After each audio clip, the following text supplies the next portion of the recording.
Well, the canonical answer is when we are aware that this ends. Yes. Then it really shifts our focus, right? When we're really aware, oh, one day I'm not going to be alive, and it could be tomorrow, right? Yeah. We never know. No, And tomorrow's guaranteed to nobody. right? And so, I just got shivers from that perspective, right? From that space of not knowing when this book closes, right? When the movie ends, etc. It brings everything into focus in a different way. And it often allows us to really touch into the tenderness of this moment. And sometimes it's, oh my goodness, I'm going to not reference anything in my room that you can't see, but, the lines on my hand are so beautiful, right? It could be just as simple as that. It could be remembering how much we cherish the people we have in our lives, because there's also understanding that they also could die at any moment. It might be tasting our food more. It could be any of these things. It just brings life into clearer focus. Welcome, beautiful soul sisters. I'm so happy that you're here. This is a space where we remember what it means to be wild women walking upon this earth, exploring that which is often unseen and unspoken. Together, we practice using our voices and the ancient ritual of storytelling, connecting about all that unites us as we share our stories of birth, life, and death. Today is Monday, May 27th, 2024. The moon is currently waning, moving towards a new moon in Gemini on June 6th.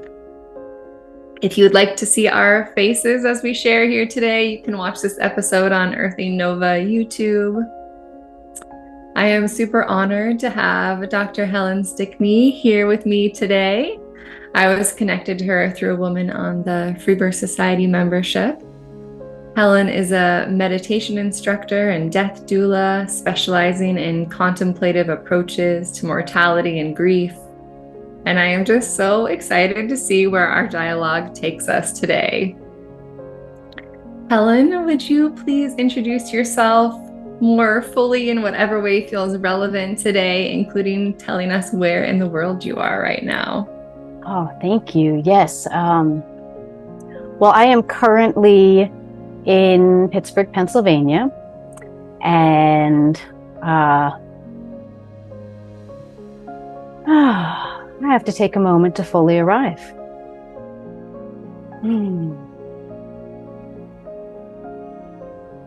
This land is also walked by the Osage and the Shawandasi Tula people, and it's always really important to me when I make a land acknowledgement that I also actually make an offering.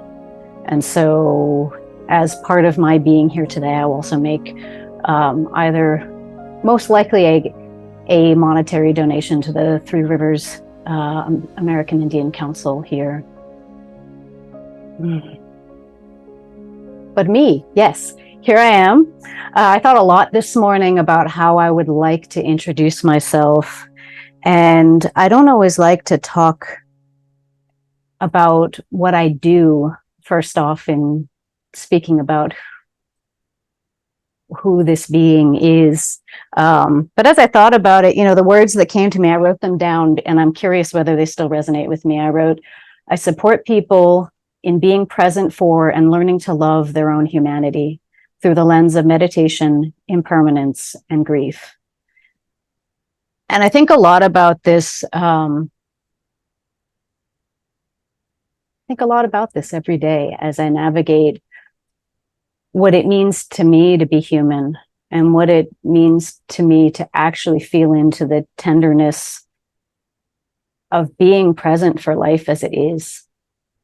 Whichever version of life whichever lens you're seeing life through, right? That it's always so much. And I think how I see myself is as someone who is able to show up for things as they are and accompany people as they become willing to also show up for things as they are. And walking in the world of death and grief and loss.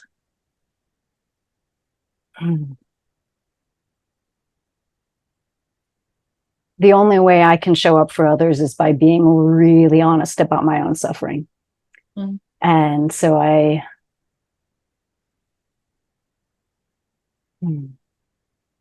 I can only do that by holding myself with love. And so also I am a woman, a person who hopes that in every moment I'm walking with love moving through me. Mm. Yeah. Yeah. Yeah. So I get asked this question sometimes, being in the realm of death as well. Like, how did how did I get here? Like, why is this important? Why is this one of my soul's callings to be with death and grief? And I wonder, I have my own stories of how I came to be here. I wonder if there were some, turning points or certain life experiences that brought you towards this work, or what inspired you to enter this realm. Yeah, thank you for asking that. My story is not the usual one. When I ask people what brought them into death work, the most common answer is, I had a loved one die wonderfully, or I had a loved one die terribly. I witnessed some sort of suffering or beauty, and I wanted to make sure that never happened again, or bring that to others. Or I just, was surrounded by death and felt like that was my calling. And I really don't have that story. I was raised in a typical American fashion where death was completely hidden from me. And it's hard for me to talk about my upbringing without talking about how deeply dichotomous it was. And I will get back to the death question. But I was raised by a spiritual seeker and an atheist, and both of whom were using their worldviews to run away from themselves. So I'm incredibly fortunate to have been born into the family that I was born into. The story that I know is that at age 5, I asked my mother if I could learn to meditate. And she said, absolutely, right? And so the gift of being with someone who was herself discovering all these tools of spiritual connection was an incredible gift. And I learned my first, I think, formal meditation practice when I was 7. And I'm 48 now, so I have been practicing for 4 decades, various forms of meditation. And so my mother was seeking and I followed, and it was beautiful. And also in the home, I had my father, and these are sort of the classic ways we describe masculine and feminine energies, right? And then my father, both of my parents were not happy with each other, and they stayed together for a long time. And so my father was really focused. I think he was really angry at my mother's way of walking in the world. And that's actually unfair. It was complicated, but my father was very frustrated with my mother. My mother, both of them wanted to be loved and understood. And I can see that really clearly now. And both of them have done a lot of work in their lifetimes to heal themselves. And I really, really honor that too. But for my father, there was a right way to do everything, a right way to think, and a very skeptical lens through viewing spirituality. And I was the pleaser in my family. And so I grew up learning how to navigate both of those worlds in a way that I could still feel like I wouldn't be abandoned. Meanwhile, on the surface, we were a highly educated, middle-class family. I think our finances were different than I understood as a kid, but that's, neither here nor there. I was raised to perceive myself as being in a higher socioeconomic bracket. I was very well educated. I was very well fed with incredible health food. My mother was, studied at Del Davis in the 70s. So I was just raised with attentiveness to a lot of aspects of being well and successful by two people who at the time did not have any connection to their emotions. Mm. And goodness, I didn't realize I was going to go into this story in this way, but it's something I'm really processing right now in my own personal life.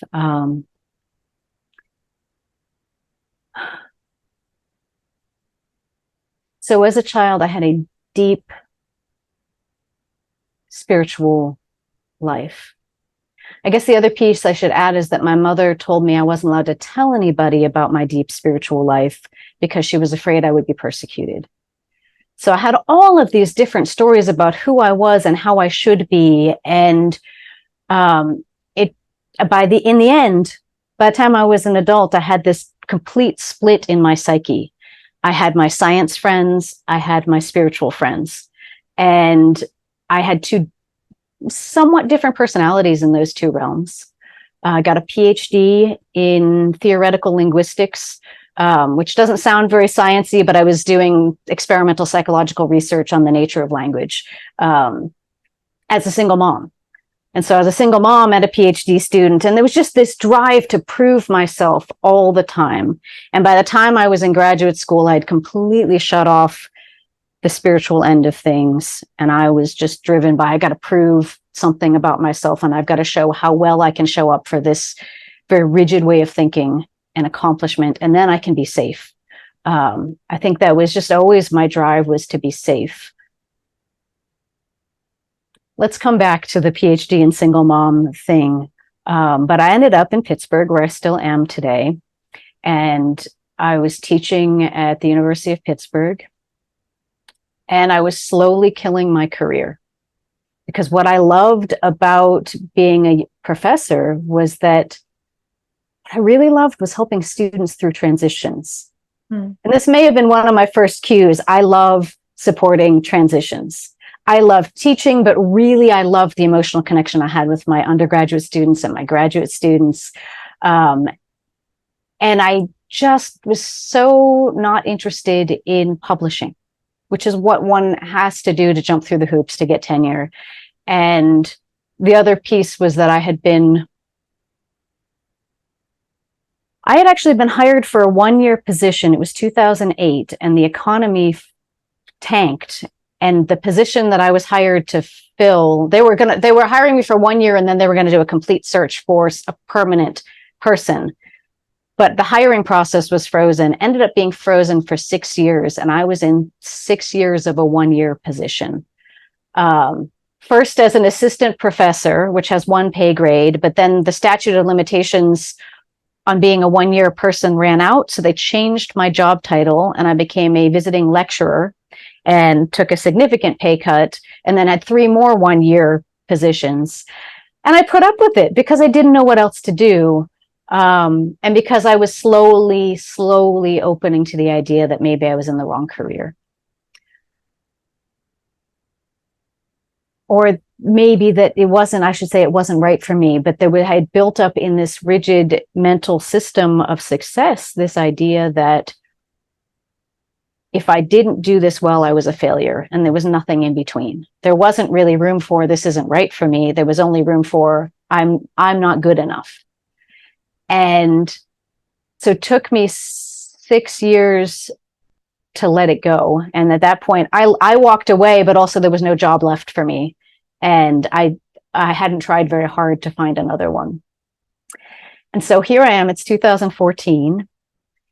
And actually, I knew it was my last year. Can you believe this is all coming around to death again? It was my last year of teaching at a university. And the fall semester, I started making my peace with the fact that I didn't know what was going to come next.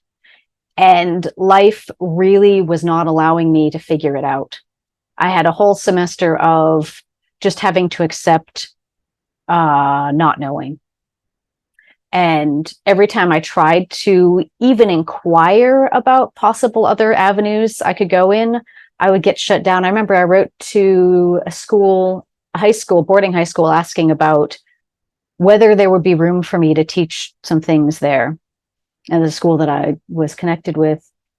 And I got a formal rejection letter as if I had applied for a job, whereas I was just writing to ask, what would this look like, right? And so it was just sort of the universe saying, nope, just accept things, just be with not knowing.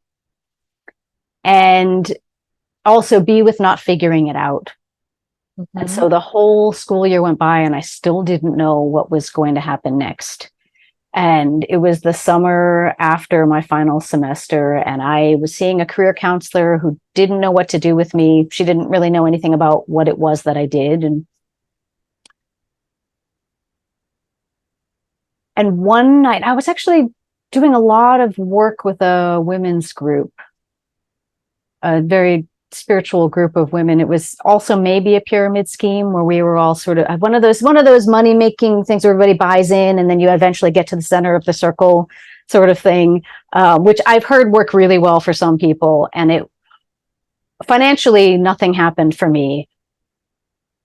Community wise, I started reconnecting with the feminine, right? So I had really shut off that aspect of myself. And here I was connecting with these women who were walking in a very different way in the world. And we were supporting each other and orienting to what was next. And one day I was sitting in meditation. At some point I had picked my meditation practice back up, which, yes, probably around 2011, I really started 2009, started deeply practicing again. I was sitting in meditation and all I can say is that I received a calling to work with death. Mm-hmm. I had never in my life had this sort of experience. It was like voices in my head, but there weren't voices. It was this knowing in my bones that I was supposed to work with people who were dying. And my immediate reaction, even in that moment, was, what?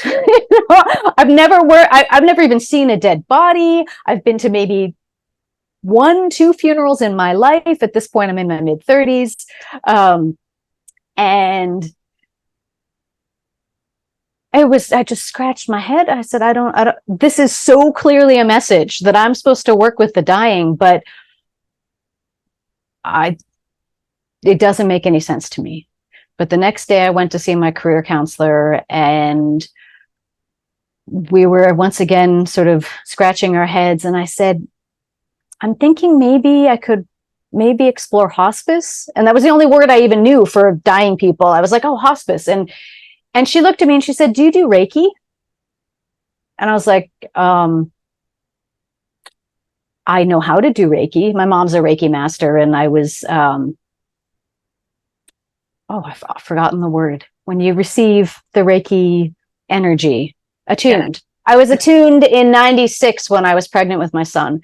And so now it's 2014, and I only ever practiced on friends and family, never professionally. And she said, do you do Reiki? And I said, yeah, actually I do. And she apparently there were 2 hospices in the area that were looking for Reiki volunteers. And so I signed up to be a Reiki volunteer. And from the first moment stepping into a hospice setting, I just knew I was home.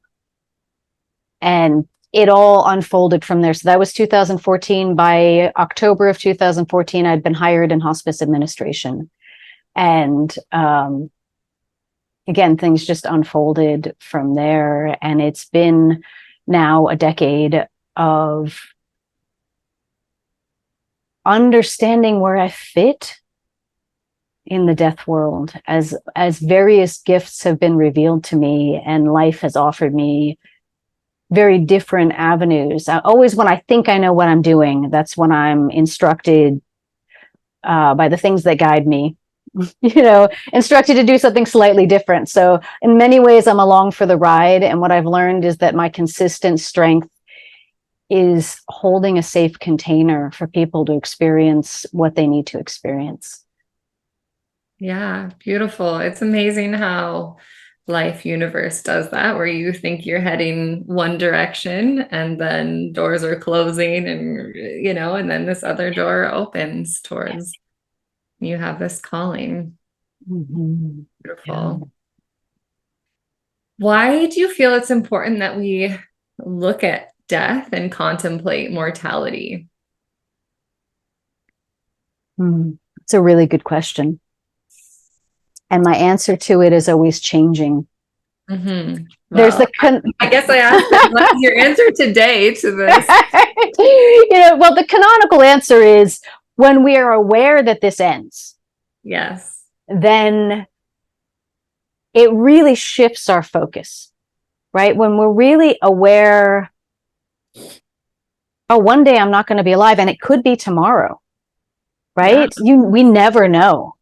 No, and tomorrow's guaranteed to nobody. Right. And so, just got shivers from that perspective, right? From that space of not knowing when this book closes, right? When the movie ends, etc.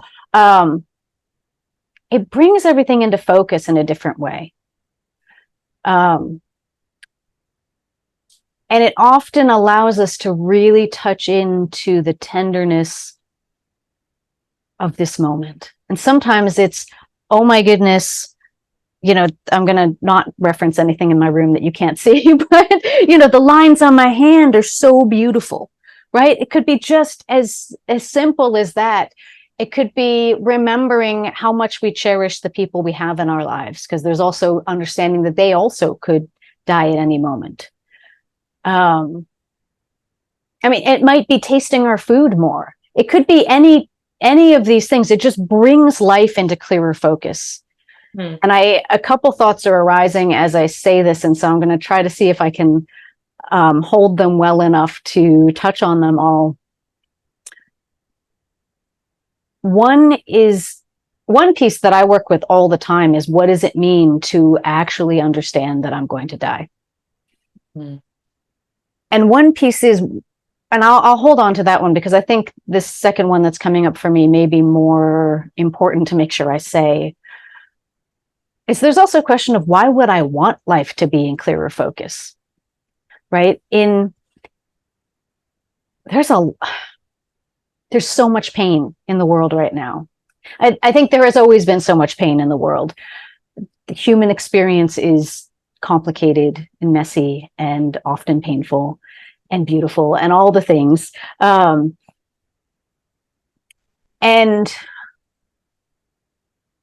there's just so much happening in the world it's hard to open to all of it. Mm-hmm. There may be so much suffering in our immediate community or in our families that we don't want to open to that. And so I think about this a lot. How do I explain to somebody that it might be beneficial to actually show up for our lives? And in that way, and if I can successfully convey that, then I can say that contemplating death is one way to bring our lives into clearer focus. Mm-hmm. I know that for me, I struggle sometimes with all the screens in my environment. I do a lot of my client work is via screens. Once a week, I meet with a group behind a coffee shop in my neighborhood and lead meditation. And it's the most beautiful space because it's a short, sweet practice. And then people stay, it's behind a coffee shop, so people often have coffee. And then people stay and talk for half an hour to an hour afterwards. And it's so vulnerable and so raw and so full of wisdom, full of this just beautiful wisdom that arises. And I kind of step out of the way and let it be its own entity, its own organism that grows in that space. And, my role is to tend it a little bit, but it's not mine. I'm not making that happen. I'm just holding that space for tenderness. And I think I never really came fully back out into the world after all of the all of the pandemic regulations eased. As people started to feel safer, I just stayed hermit-like in a lot of ways. And I tend to be very solitary. And so that once a week with my meditation group is my really touching in with the fullness of community. That was a side comment. Returning, but I weekly am training with community in showing up for our lives. And I think in that space, maybe the people who show up are self-selecting because they're willing to show up for their presence experience. But what I want is to be able to offer this to as many people as possible, right? Screens. I mentioned screens. I do a lot, I have an office job at home. That's my one. I should list all of the various things I do in the death world, but one of them is a hospice job that I do administratively through screens. And, and then there's the marketing myself via social media when I'm feeling it or whatever, and connecting with people sometimes through screens. But I notice that I'm not present. I'm not in my body. If I'm in my body right now with you, because this is, very much, I feel that I'm making eye contact with you. We're both feeling our feelings and being present. But a lot of times screens are just giving me information and I'm not here. It's extremely hard for me to look at information on a screen and remember my body. Mm. And I've been feeling a longing. I go through phases where I suddenly realize I'm so unhappy. I'm so unhappy because I'm not actually in my life. I'm in screens. And then I pull way back, remove all the social media from everything. And I don't always, I think usually the sentence that comes after that for people is, and then I go out in the woods or I go on retreat. And sometimes for me, it's, I just wash the dishes without any distraction. Or, I give myself a foot rub,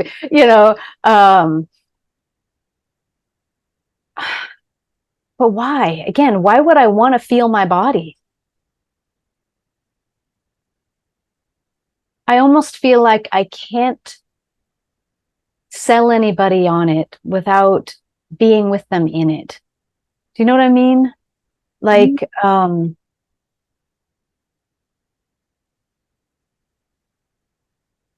I think if we are choosing to live our lives, we're choosing to show up for the things that we're running away from, right? With whatever compulsive habit we happen to have, whatever thing, I was just talking to someone the other day who was saying she was just starting to realize she uses gratitude to avoid it.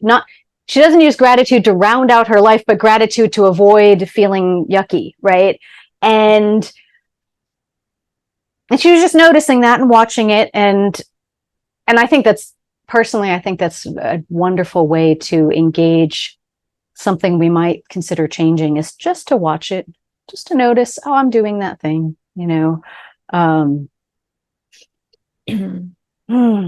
What I love about how you're like answering this inquiry about contemplating our mortality is that you're like speaking to like, why would we want to be more fully present and alive in our daily life? And part of that can be recognizing that we are at some point going to die, and that can shift the way that we interact with the world around us each day. And thank you for bringing it back to that piece, because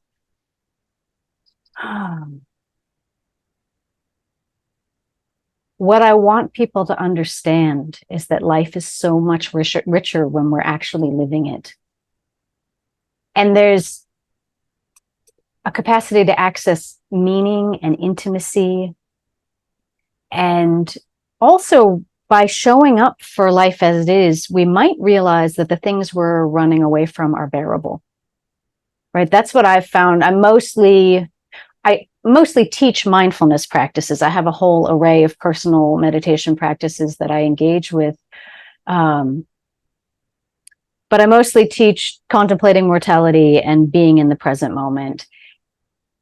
And I see nothing but positive things coming from people realizing the present moment is bearable, even when they are deeply grieving the loss of something very precious to them, someone very precious to them, even when they are coming to terms with some horrible thing that has happened in their lives, that being in it, holding it, accompanying one's own experience, abiding in one's own experience is incredibly rich. And I cannot convince anyone of it without bringing them there in some way. And I think the way that I do that is by being fully present for them.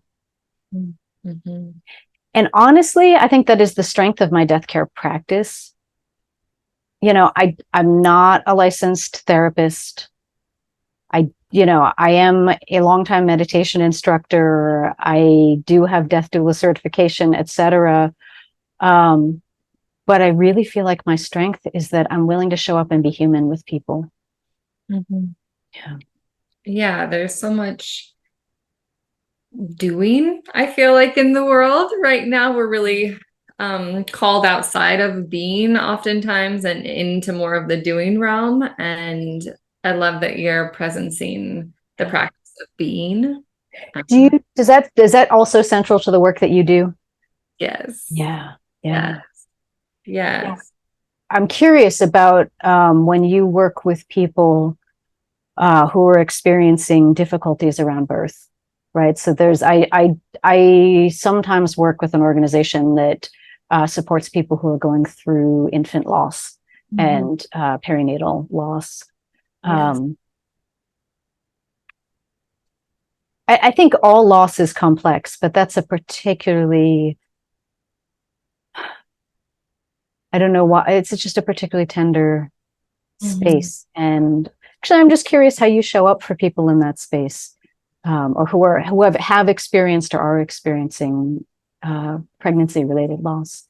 Yeah, I show up like you're talking about in the being and being present and being an anchor and being that big oak that is reaching down to the earth and up to the cosmos and creating the space for them to be in whatever way they need to be, and bringing them into the present moment and allowing them to emote or not, to be in silence, to be wherever they need to be. And I found when I went through my own experience with my baby's death, to be able to also, like, something that was really helpful to me was to ask questions and talk to other mothers who had walked that path before me. And so I opened myself to answering questions that they might have that they wouldn't feel comfortable maybe asking other people or in other places, and allow my stories to be shared if they want them to be. And that is, I'm not sure, I kind of got lost in my sentence there, but that's another way that I am with people and support them. And I love your image of the tree. yeah, That really evokes for me that like solid presence. And yet there's something about trees. I mean, there's both that like rooted in the earth, but that openness, right? And that I don't have the words now. I'm just feeling the treeness being. just being reminded that, for me, knowing and remembering that I wasn't alone and that the feelings that I was experiencing there were other women that had experienced those feelings before, and that it was okay to be in these different aspects of grief. I am consistently surprised by how people need permission to grieve, and how people need, how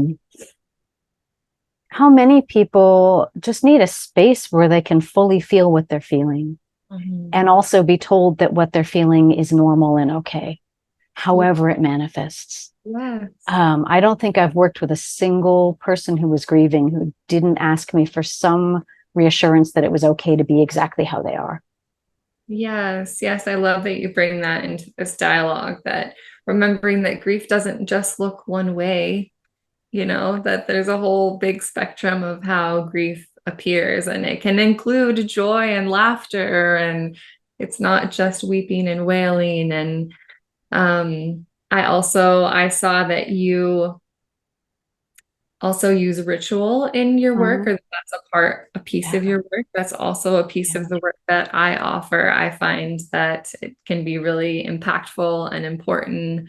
And I'm wondering how did ritual become a part of maybe your life? And then also, in what ways do you offer it in this realm? I don't think there was a particular point at which ritual emerged in my life. It feels to me something that's very deeply human, that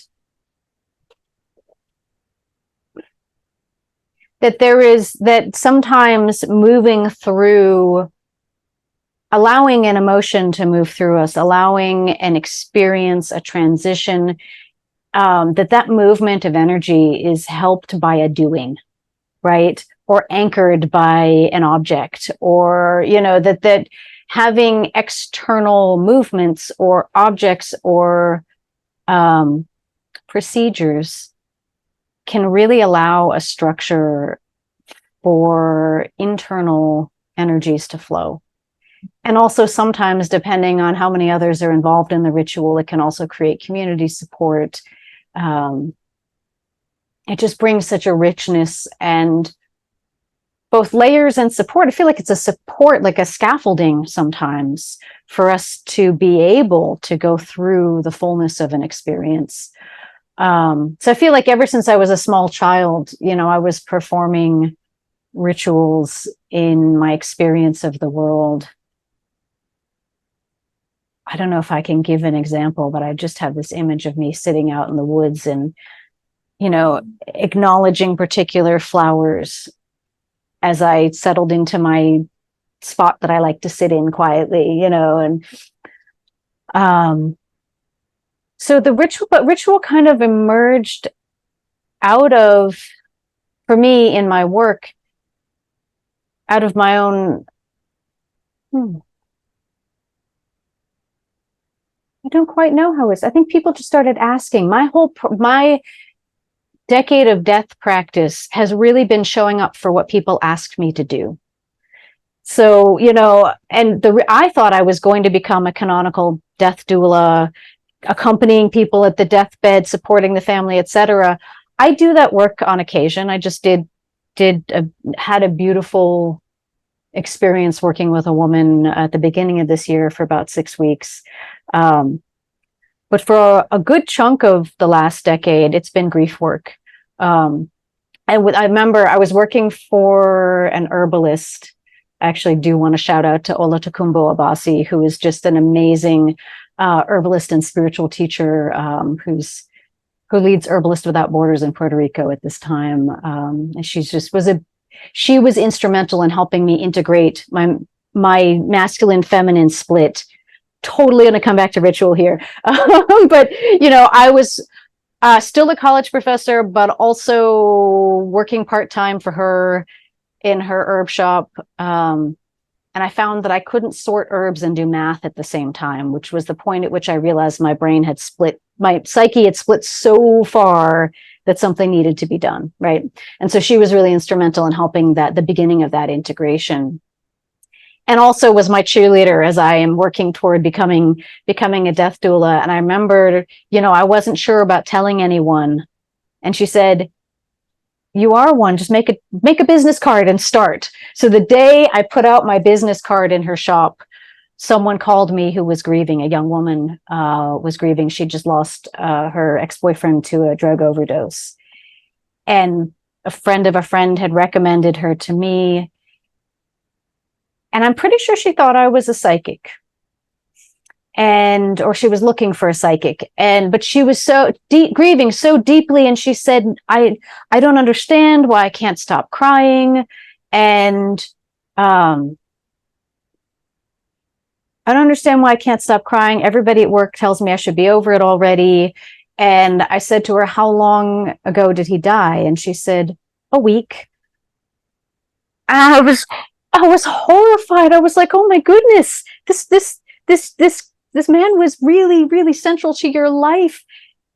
And, and she had no idea what grieving was like, or that she shouldn't be over it already. And there was no room in her life for that. And so from this, there was just everyone who reached out to me was grieving, but everyone was often grieving and asking for something that was slightly left of center to grief. And I did help her find a psychic, but what was important to me was helping her, or I guess a medium is what she was looking for, but helping her orient to what she actually needed, what she actually, like, what about the loss, or what about the loss of that relationship? What about this young man could she still have in her life, right? How could she, she was feeling the loss so strongly, she needed to talk to him. And I was, we had conversations about how she could talk to him anyway, right? And how she could have her own connection with him. And just that it would look different than it did previously. And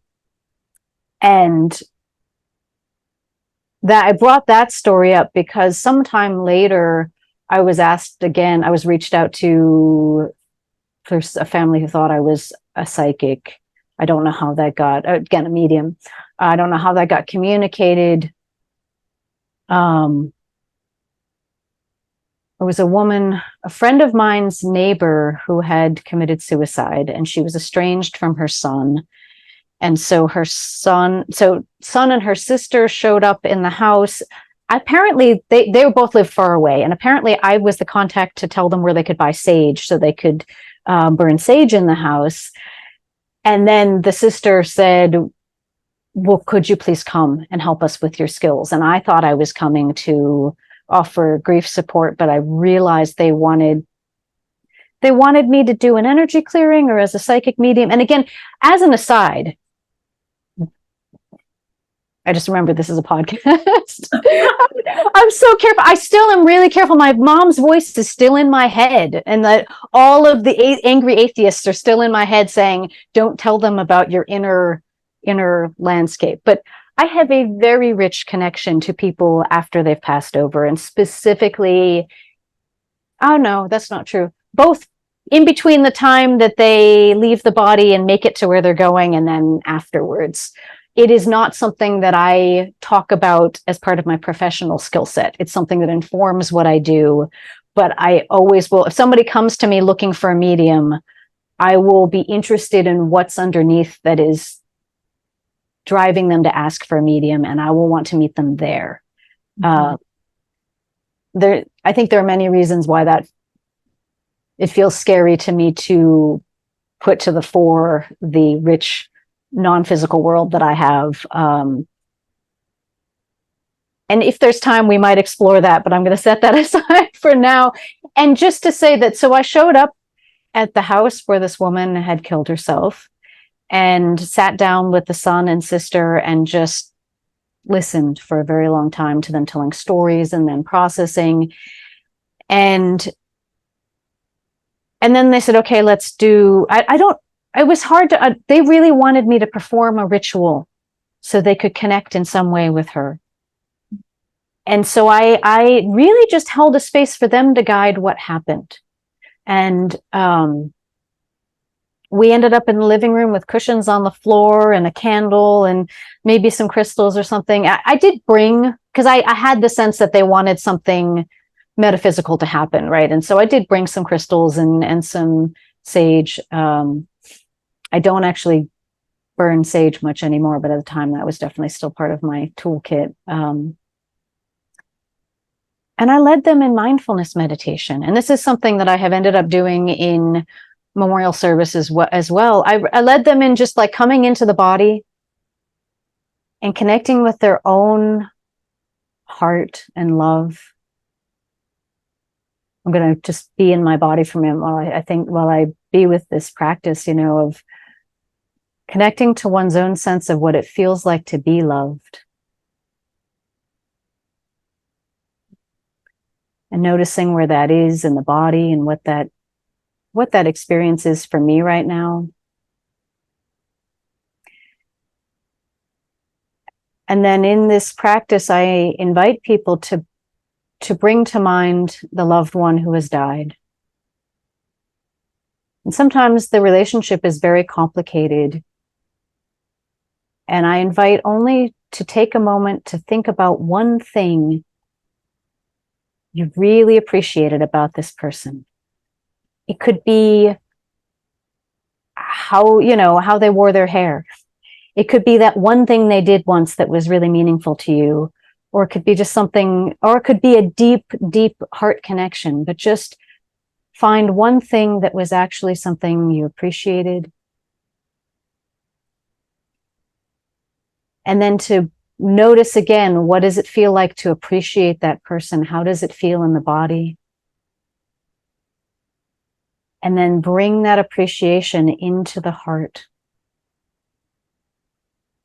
Just allow that tender, complex, and yet at the same time simple, we're just appreciating, allowing that appreciation to move within the heart, to be held there with love.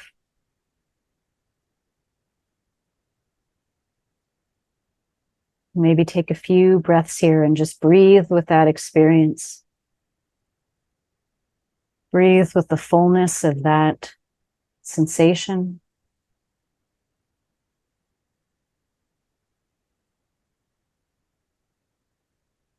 And then allow that energy to expand out.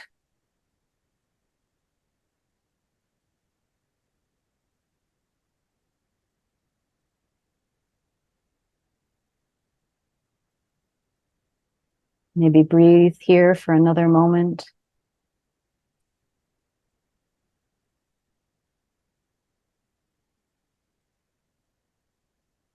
And then when we're ready, we can return to the shared space that we have. Mm. Mm.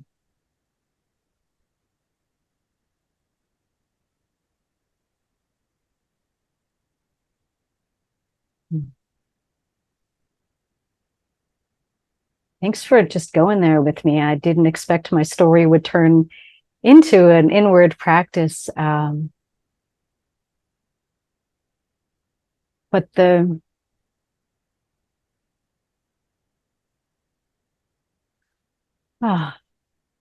in my body quite fully right now. These practices, being in the moment, feeling what we're feeling, and doing it perhaps with lighting a candle. And doing it perhaps in the middle of a memorial service where we've done some other formal things, right? It just brings us through. I'm seeing the eye of a needle, but brings us through that space, into and through that space of being with the thing that we're honoring in that moment.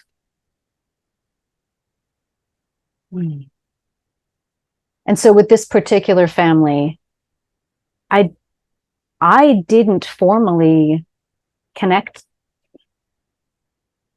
I didn't formally do what I thought a medium might do.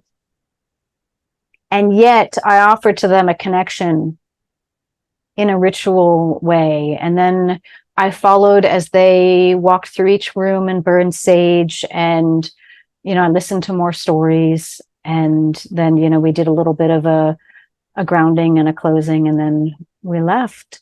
And often I'll use a practice where you're moving a stone or filling some water or there are lots of simple practices out there that one can incorporate into a grief ritual or a memorial ritual of some sort. But I've used that similar practice in formal memorial services where I got asked to,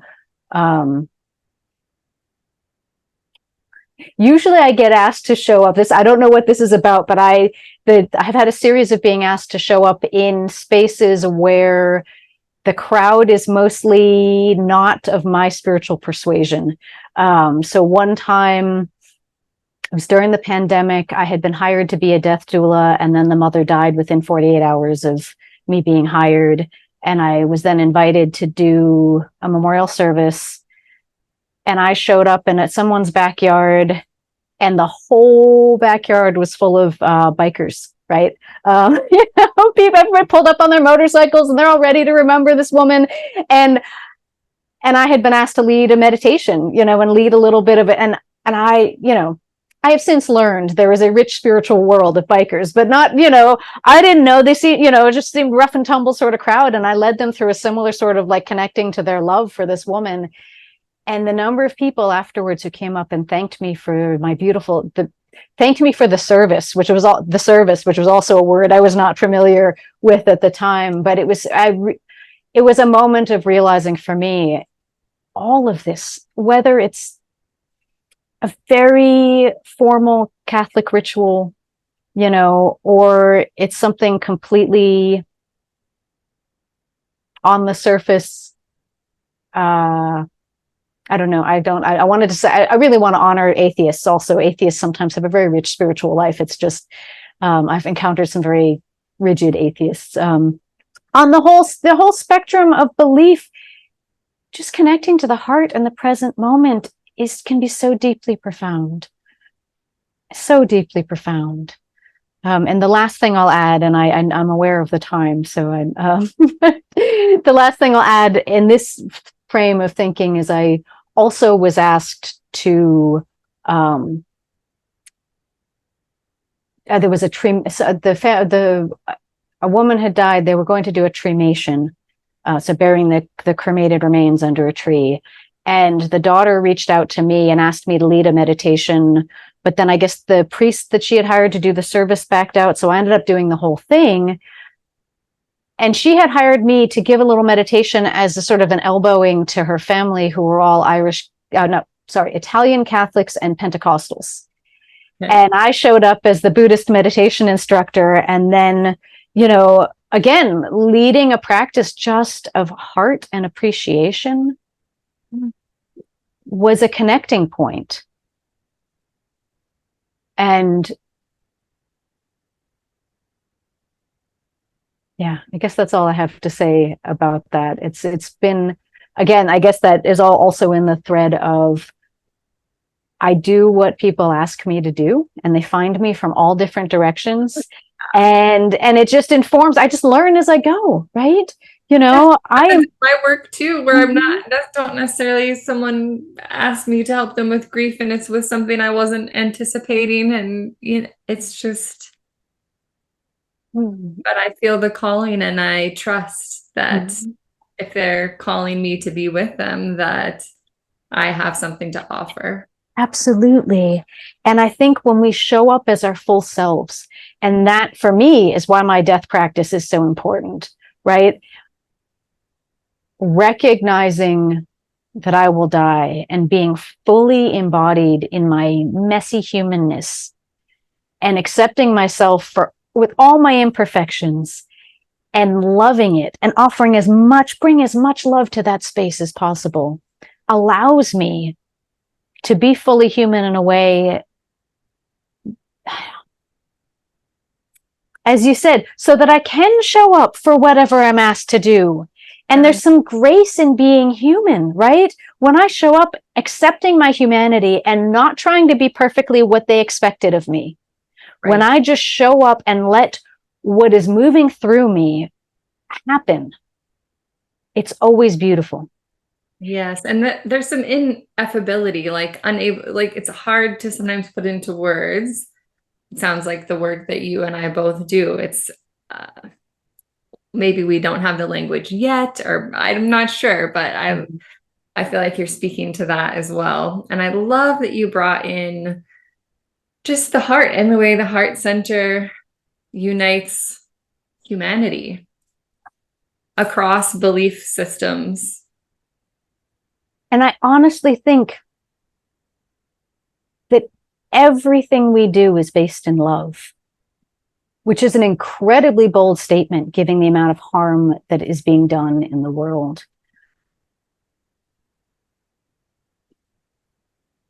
And maybe this comes from my, some of my spiritual roots are in Shaivism, and the sort of the Vedic-y area practices. I'll be very vague about the various influences that I have for the moment, but this idea that we are born perfectly whole and that we forget, right, in some way, or that the whole universe is Shiva and Shiva is love, but Shiva danced into creation, into happening, and now this is all Shiva's dream. But it was all birthed from this loving place, and then it sort of all of it got distracted and confused. But all of that is an impulse all of that's happening is an impulse to return to love. So if I am somebody who is full of hate, it's because I want love. This is, of course, my belief system. I'm acting from a place of wanting love and being confused about how to get it. That felt very scary to say out loud, because I know it's very painful for people to hear my capacity to love everyone, even those who are doing great harm. And that doesn't mean I condone the behavior, but I can't give up on anyone as not being worthy of love and not being built out of love in some strange way, right? Yeah. Yes. What does it mean to you to be human? Mm-hmm.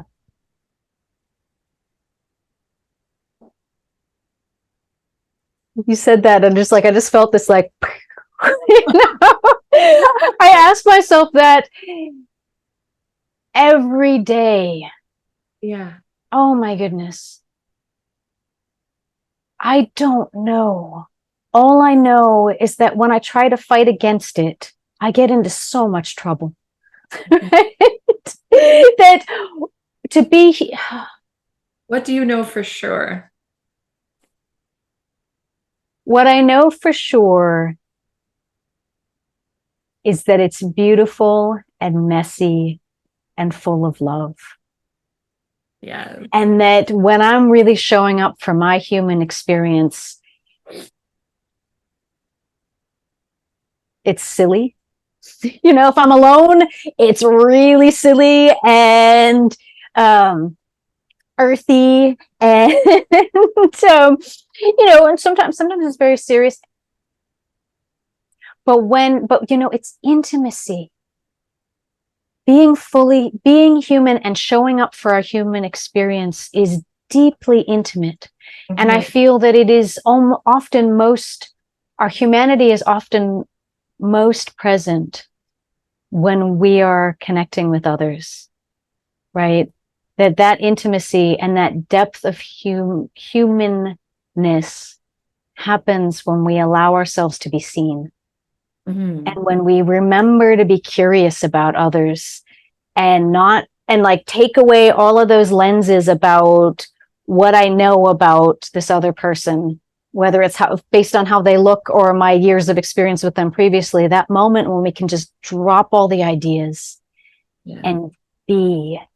And I'm not saying the mind isn't involved, but of course humans' minds are incredibly vast and help shape all of this for better or for worse. But the human experience it's got shame, it's got mirth. It's got, it's just, it's everything, and it's beautiful, and it's awful, and it's better than any TV show.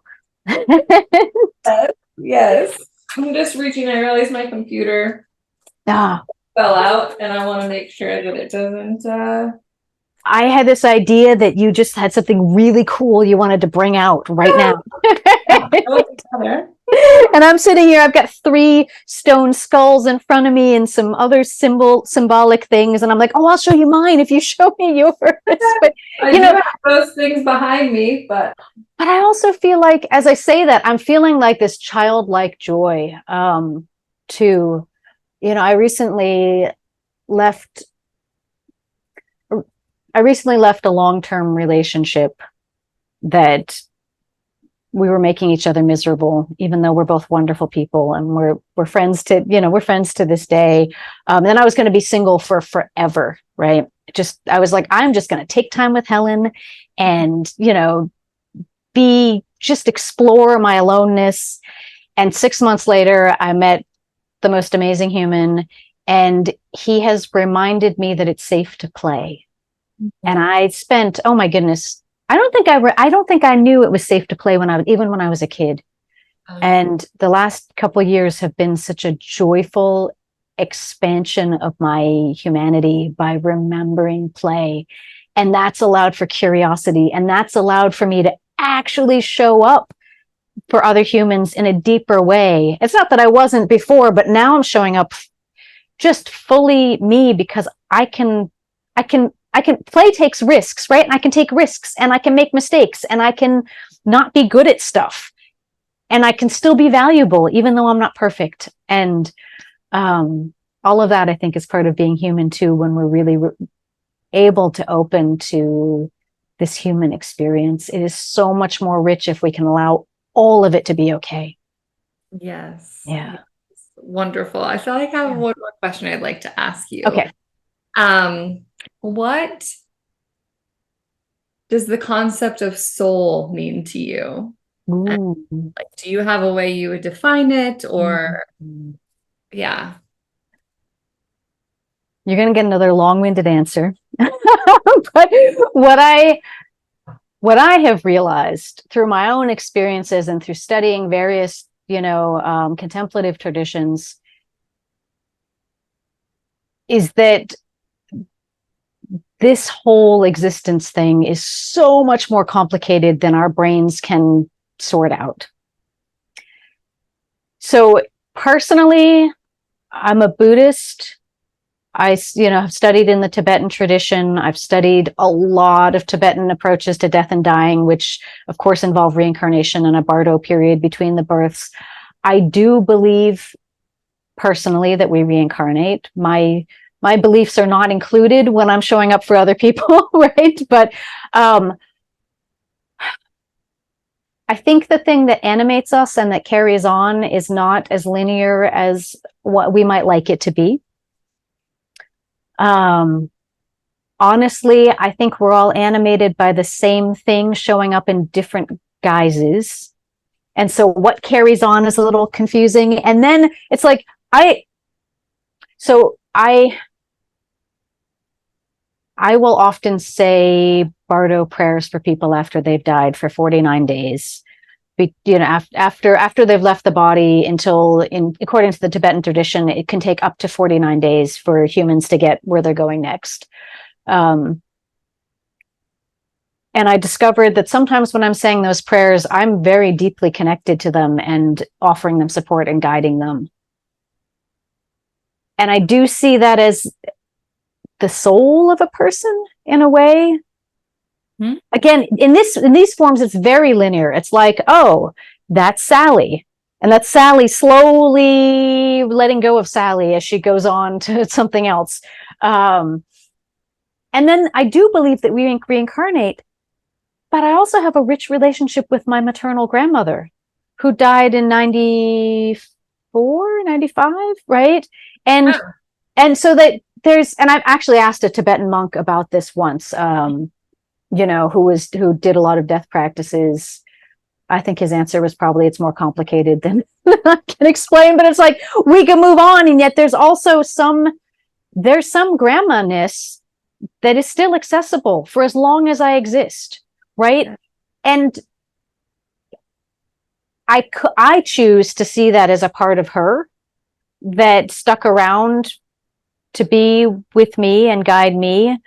It may also be, or maybe time isn't linear. I can frame it in so many different ways. Time isn't linear. So yeah, she moved on, but that piece of time has shifted to, how, right? Or the spirals. Oh, that's like the horn Taurus. It makes me think of that. And yeah, I haven't thought. I have a tattoo on my arm of it's not the Ouroboros, but it's two snakes biting each other's tails. That one's made out of energy and one out of jewels. That just that sort of like the mixing and the Anyway, that energy is really, really sacred to me. And snake energy in general. Lost my train of thought, grandma, right? And I can believe all of those are true, things are true, and relate to people. You asked what I think about a soul is.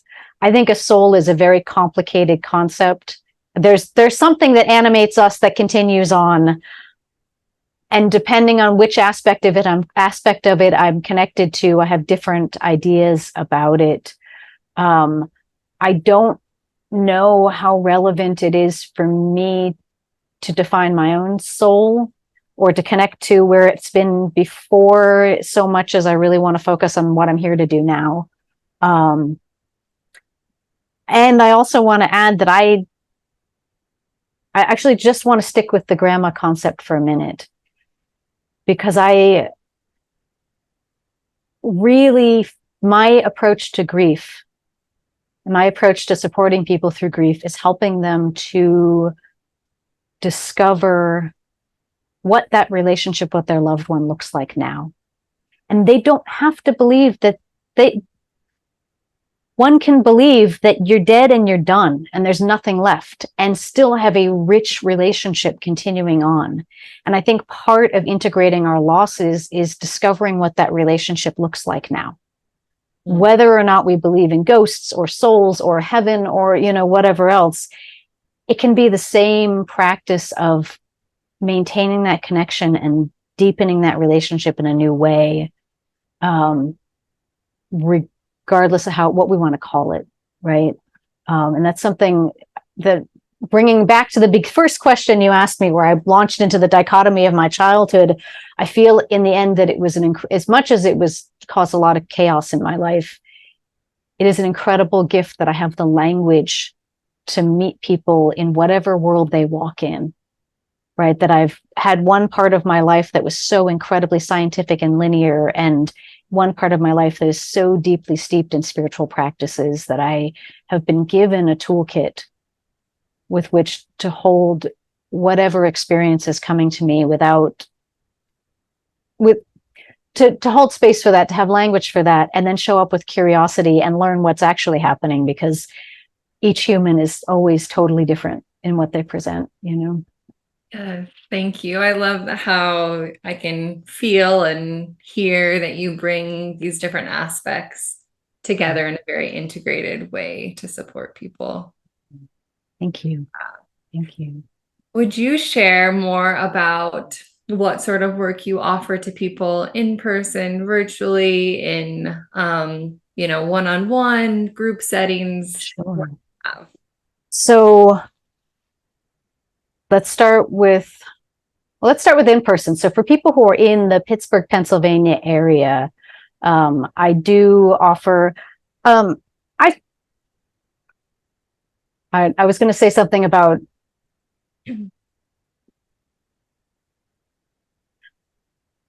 my boundaries around in-person versus virtual things, but it's always changing and it depends on the situation. So sometimes I don't do group indoors things. Sometimes I do. So so for in-person, I would definitely meet somebody one-on-one in person if they felt that was needed. Sometimes people really prefer one-on-one meetings through Zoom or Skype or whatever, because it's more convenient. And I will also, I don't prefer phone calls. I really prefer to see a face, but I will meet with people one-on-one. And usually I'm offering grief support. I think if somebody is dying, I would prefer to be there in person. But that is also, so I do death doula work supporting people who are dying and supporting their families. Often it's really more about helping the families navigate that, or being an advocate for them, or informing them of what's possible, right? And also often as a supportive person to the hospice process, right? So I'm not attempting to show up as an individual and carry the whole thing. I want to be part of a team, and I want to be a support person, helping the family and the individual who is dying have a little bit more ease and space and emotional clarity in that process. So I do, yes, one-on-one work with people who are grieving, people who are dying. I offer meditation instruction. I will also do one-on-one meditation instruction. I think there's a lot of decent stuff for free out there. And so I really feel like, I'm available if somebody wants that one-on-one experience that is non-dogmatic. I try really hard. My approach, anything can be dogma, but my approach is really helping people train in showing up for their own experience. Although I do have the capacity to teach beyond mindfulness and some energy practices, etc. So I have a broad meditation toolkit. I have also been a number of people who were grieving and having a Kundalini awakening at the same time through shared death experiences have come to me. And so I've done some accompanying of that process. Again, I love meeting one-on-one with people, and I prefer to be meeting one-on-one with people as part of a care team, right? I think we heal and grow better when we have a community supporting us. And with that in mind, I also offer group rituals, sometimes grief rituals. Again, and I have done memorial services, so I do work as an officiant sometimes, celebrant.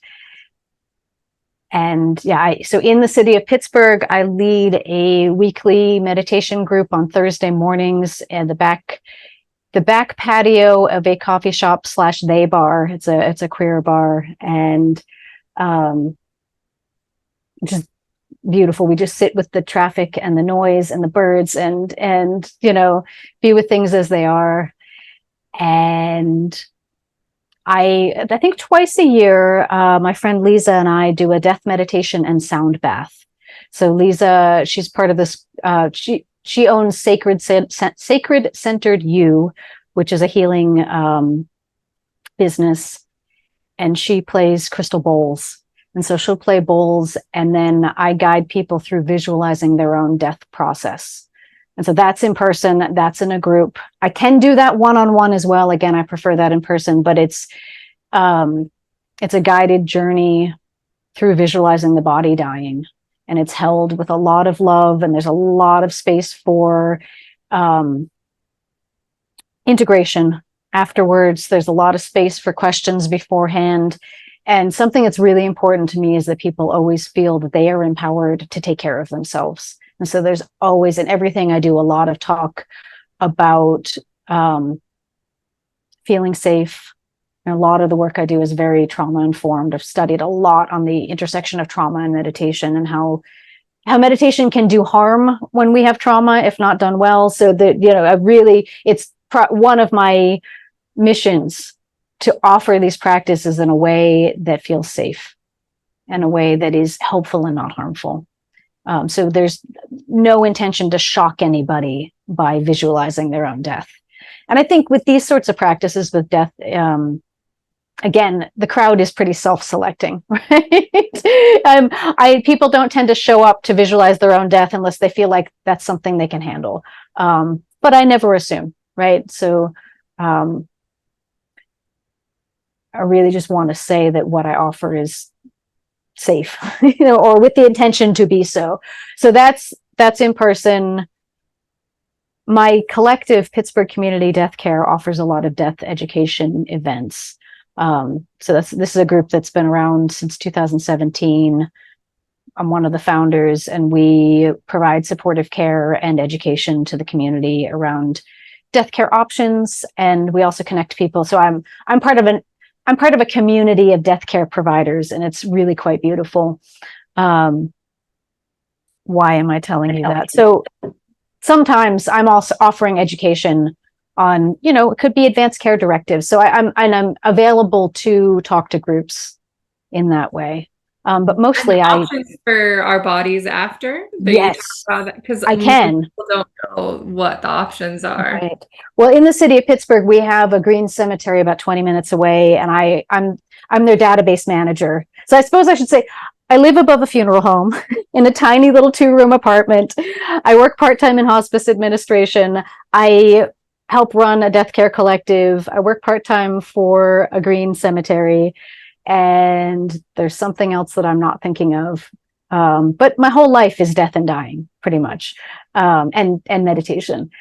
And so, yes, options for after death, options for how you create the space, options for who you want to be there, how you want it to look, and then also an acknowledgement that sometimes nothing goes the way you want it to, right? So I would like to help people approach death in the best way that they can, given their circumstances.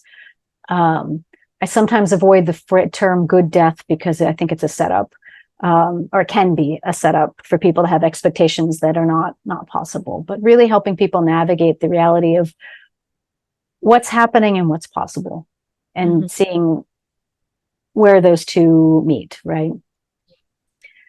And then I am actually this year focusing my energy more online. So again, working with Lisa Vivio of Sacred Centered You, she has offered me as much space as I want on her mystery school website. And so I'm teaching a course in mid-June as 3 weeks on, it's called Contemplating Our Endings.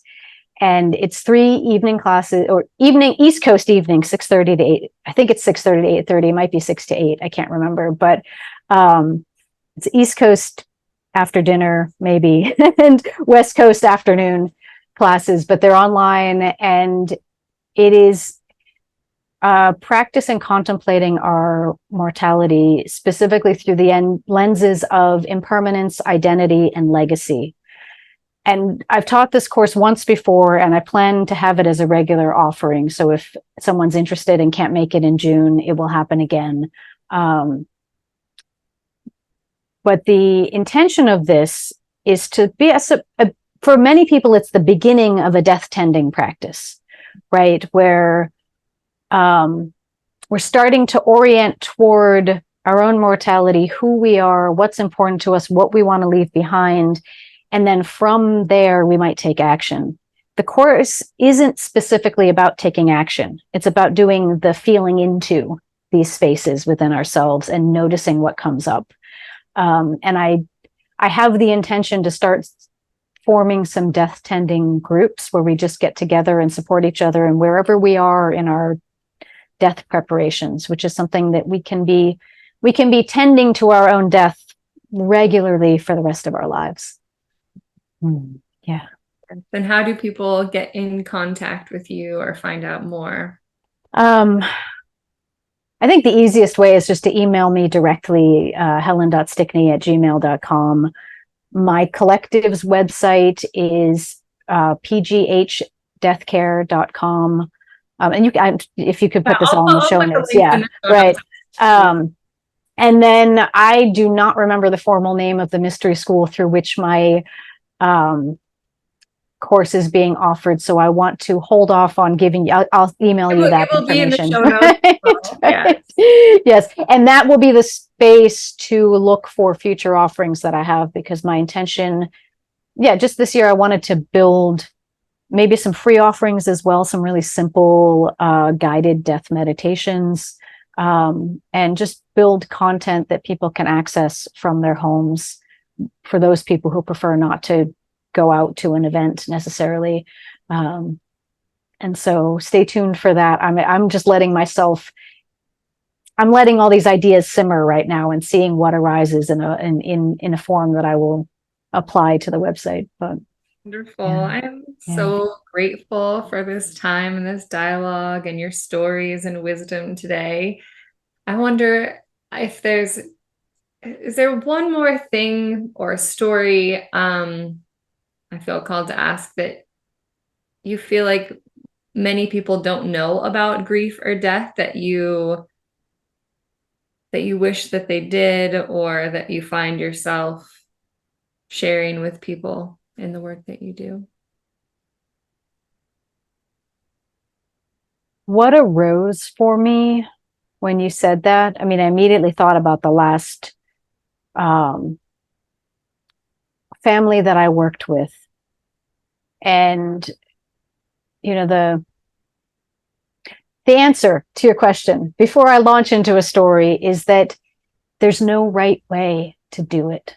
That is the thing that I wish everybody would know, whether it's dying or grieving or meditating or, that it's just okay. It's okay for it to happen the way that it happens. And it's okay to want what you want and be who you are. And I just wish for everyone to feel okay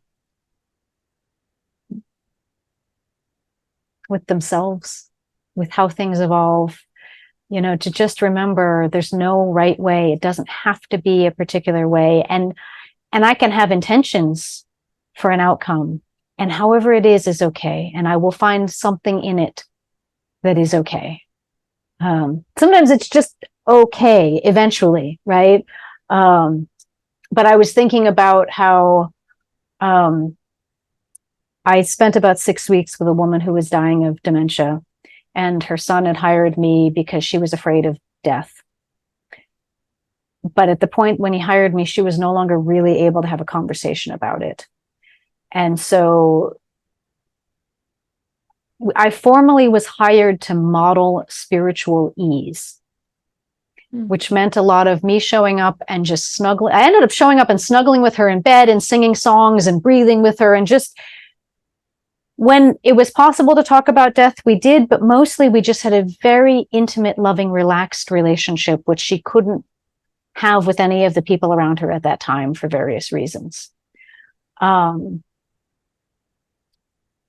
I also developed a deep relationship with her son, who really, really wanted things to go a particular way. He'd read the Tibetan Book of the Dying. He really wanted her to die the right way, in a spiritually supported way. This was not her tradition, but it was very important to him that she be spiritually supported at the end. And he asked me so many questions about how to do it right. If you're not here, quote, if you're not here when she dies, how long should I wait before I touch the body? Because I don't want to mess with her process of her spirit leaving the body. And I would just say to him, you'll know, just, you can trust that you'll know what to do in that time. And then she did choose to die while I was there. And I had the honor of meditating at her bedside for an hour before she left her body, and then meditating at the bedside with her son and daughter-in-law for an hour after she left the body. And it was so beautiful and such a rare experience for me to be invited into a space in that particular way. And we all had the same intuitions about when to touch her. And we all had the same intuitions about when we felt the energy coalesce at her heart and lift up. That's not even where I was telling them to visualize the energy leaving, right? But we all knew. And I didn't know until later that we all had the same experience at the same time. And there were some very specific things that happened that were time markers in the event of her death. And it could have been a mess, and not like that at all. But you know what? It was beautiful. And I never told him how it was supposed to be. I told him to just trust. And then we all showed up, and it was beautiful, and it was exactly what he had hoped, which was wonderful, and that's not how it always happens. But maybe I should have told a story where everything didn't happen the way that it was wanted, and it turned out okay anyway. But